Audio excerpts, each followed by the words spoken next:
August এদেশ থেকে জালেম পালিয়ে যাওয়ার পরে এই বাংলাদেশ আলেম ওলামাদের জন্য একটা উর্বর ক্ষেত্র হিসেবে সৃষ্টি হয়েছে।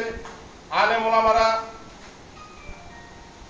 মন ভরে কথা বলতে পারে, মসজিদে কোরআন হাদিসের পক্ষে কথা বলতে পারে, মাজলুম জনতার পক্ষে কথা বলতে পারে। আমি আশা করব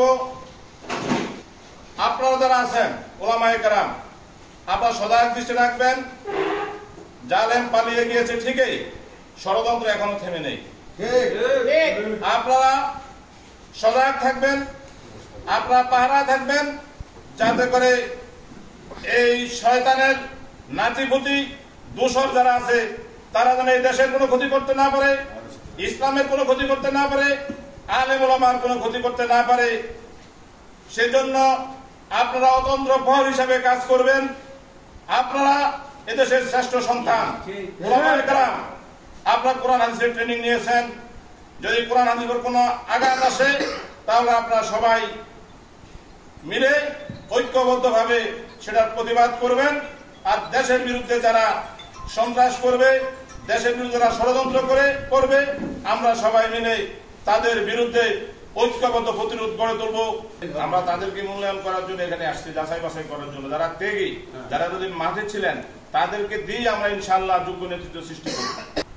আমরা মনে করি যখন একটা সুন্দর পরিবেশ সৃষ্টি হবে, এদেশ থেকে দুষ্টদের জালেমদের দোসররা এখান থেকে সরে যাবে, সুষ্ঠু নির্বাচনে একটা পরিবেশ সৃষ্টি হবে, যখন মানুষ সুন্দরভাবে ভোট দিতে পারবে। হ্যাঁ, যত দ্রুত সম্ভব এদেরকে বিভিন্ন জায়গা থেকে সরিয়ে দিয়ে গণতান্ত্রিকভাবে একটি সরকার যত দ্রুত সম্ভব নির্বাচন দেখ, এটাই আমরা আশাবাদ ব্যক্ত করি। এখন সুখীতি অনেক ওলমালিক খরচ পাল্টিয়ে আমাদের অনেক নেতাদেরকে কনভিন্স করার চেষ্টা করতেছে।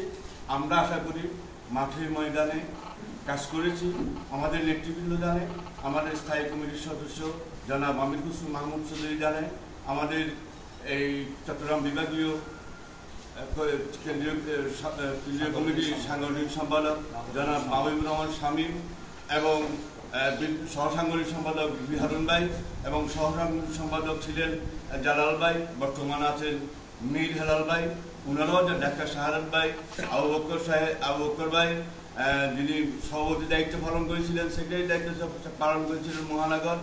ওনারা সবাই জানে কাদের নেতৃত্বে এই মহানগর ওলামা দলের ঝান্ডা উড়েছিল এবং আগামীতে কারা নেতৃত্ব দিবেন, তারা নেতৃত্বের কোয়ালিটি নির্ধারণ করে আমি মনে করি আমার নেতৃবৃন্দকে সুপারিশ করবে। সুপারিশের আলোকে এখানে গ্রহণযোগ্য একটি কমিটি হবে, যেটা আমাদের স্থানীয় ছাত্রদল, যুবদল এবং বিএনপির সমস্ত অঙ্গ সংগঠনগুলো খুশি হবে। আর আমি যদিও রাঙ্গামাটি থাকি, চট্টগ্রাম বিভাগীয় ওলামা দলের সাথে সম্পৃক্ত, যার ফলশ্রুতিতে আমরা ওলামা দলকে তথা জাতীয়তাবাদী দলকে সবল করার জন্য আমাদের চলমান প্রয়াস অব্যাহত থাকবে, আমি এই আশাবাদ ব্যক্ত করছি। আলহামদুলিল্লাহ, সবার যেভাবে সাড়া পাচ্ছি, আমাদের কেন্দ্রীয় ঘোষিত কমিটি যেভাবে ফলশ্রুতি পাচ্ছে, আলহামদুলিল্লাহ ভালো লাগতেছে। এভাবে যদি প্রত্যেকটা বিভাগ, জেলা, উপজেলায় আমাদের পূর্ণাঙ্গ কমিটি গঠন হয়ে যায়, একসময় আমরা দেখব ওলামা দল, সব ওলামা দল মিলে আমরা ভালো একটা বাংলাদেশ বিনির্মাণ করতে পারবো। রাষ্ট্রপতি জিয়াউর রহমানের নেতৃত্বে যেভাবে বাংলাদেশ এগিয়ে গিয়েছিল, আমাদের রাষ্ট্রনায়ক আগামীর দেশনেতা তারেক রহমানের নেতৃত্বে আমরা যদি সবাই ভাই হিসেবে একসাথে মিলেমিশে থাকতে পারি, ইনশাল্লাহ ওলামা দল ভালো কিছু করতে পারবে আশা করি ইনশাল্লাহ।